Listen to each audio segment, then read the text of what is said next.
دوڑنے والا پتھر۔ آج میں آپ کو ایک دوڑنے والے پتھر کے بارے میں بتاؤں گا۔ اس سے دو معجزات کا ظہور ہوا۔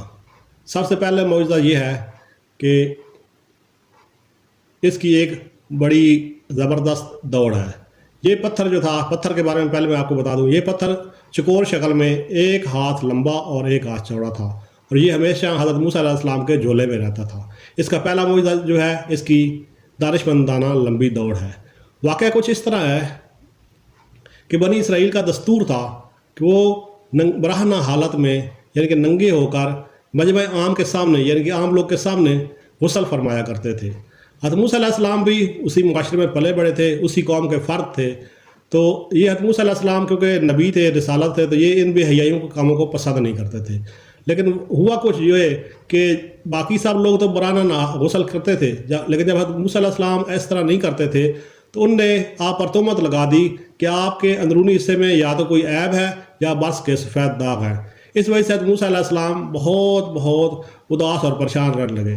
اللہ تعالیٰ نے آپ کی برات کا اعلان کرنے کے لیے اور بے عیب ظاہر کرنے کے لیے آپ کا ساتھ دیا۔ ہوا کو یوں کہ آپ ایک دن ایک پہاڑوں کے درمیان ایک چشمہ تھا، اس میں تشریف لے گئے۔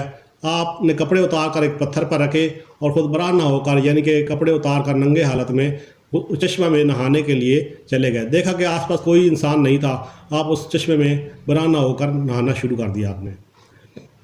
اس کے بعد جب آپ غسل فرما چکے تو آپ نے کپڑے پہننے کے لیے، لباس پہننے کے لیے جب پتھر کے پاس آئے تو آپ نے دیکھا کہ وہ پتھر جو تھا آپ کے کپڑے مبارک لباس لے کر سر پر دوڑا جا رہا تھا۔ حضرت موسیٰ علیہ السلام بھی اپنا لباس لینے کے لیے اس کے پیچھے دوڑ پڑے۔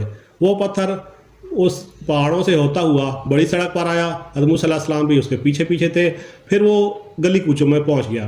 حضرت موسیٰ علیہ السلام اس کے پیچھے تاکہ اپنا لباس لیں اور آپ اس کو پہن لیں۔ وہ بڑی سڑکوں سے ہوتا ہوا گلی کوچوں میں پہنچ گیا، اور ہر چھوٹے بڑے نے دیکھ لیا کہ حضرت موسیٰ علیہ السلام کیونکہ برہنہ حالت میں تھے کہ بالکل بے عیب ہیں، اور سب پکار اٹھے کہ خدا کی قسم حضرت موسیٰ علیہ السلام تو بالکل بے عیب ہیں۔ یہ جب وہ برات کا اعلان پتھر کر چکا تو یہ رک گیا، اور حضرت موسیٰ علیہ السلام نے اپنا لباس پہن لیا۔ دوسرا اس کا واقعہ اس طرح ہے کہ جب بنی اسرائیل کو قوم عمالقہ سے جنگ کرنے کا حکم ہوا تو یہ میدان طیہ میں جب گئے تو وہاں ان کی ہمت جواب دے گئی اور ان نے لڑنے سے انکار کر دیا۔ تو میدان طیہ میں جب ان کو پیاس لگ گئی تو اسی پتھر پر حضرت موسیٰ علیہ السلام نے اللہ کے حکم سے عصا مارا، اور اس میں سے 12 چشمے پھوٹ اٹھے، اور بنی اسرائیل کے 12 خاندان جو تھے وہ ہر ایک چشمے سے اپنے لیے بھی پانی بھرتے تھے اور اپنے جانوروں کو بھی پانی پلاتے تھے، اور پورے 40 سال تک اس پتھر سے پانی نکلتا رہا۔ یہ بھی ایک حضرت موسیٰ علیہ السلام کا معجزہ ہے۔ ابھی آپ نے دیکھا ہوگا کہ ابھی بھی کچھ پتھر ایسے ہیں جس کی وجہ سے سرکہ کا ذائقہ ترش ہو جاتا ہے، کچھ پتھر ایسے ہیں جن سے موذی جو کاٹ لیتے ہیں ان کا زہر کا اثر ختم ہو جاتا ہے، کچھ پتھر ایسے ہیں جو گرم نہیں ہوتے، کچھ پتھر ایسے ہیں جن کو آگ نہیں لگتی، کچھ پتھر آج بھی ایسے ہیں جن سے آگ نکلتی ہے۔ آپ نے دیکھا ہوگا چشموں کا پانی بھی پتھروں سے نکلتا ہے، اور آپ نے یہ بھی دیکھا ہوگا کہ آتش فشاں بھی پتھروں سے پھٹتے ہیں۔